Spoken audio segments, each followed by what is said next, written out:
చేశారు. Charlie Kirk అనే ఒక ఆయన. నేను చాలా కొద్దిమంది స్పీచెస్ లేకపోతే డిబేట్స్ లేకపోతే వారి యొక్క డైలాగ్స్ వింటూ ఉంటాను. And he is one of my favourite speakers, Charlie Kirk అని ఆయన. ఒక యంగ్స్టర్, 31 సంవత్సరాలు యవనస్తుడు, దేనికి భయపడు, వాట్ ఎవర్ ఈస్ దేర్ చెప్పడమే. అమెరికా ఇలాంటి భయంకర వాతావరణం మధ్యలో చార్లీ కర్క్ అని ఆయన అద్భుతంగా మాట్లాడుతూ ఒక ప్రక్కన దేవుని సువార్తను ఒక మంచి యాక్టివిస్ట్గా హి వాజ్ ప్రమోటింగ్ ఫ్రీడమ్.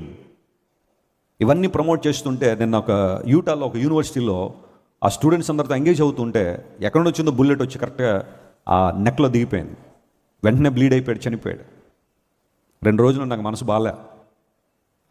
వస్తాయి ప్రశ్నలు వస్తాయి, దేవా ఎందుకు అలౌ చేశావు ఇలాంటి సంఘటనలు?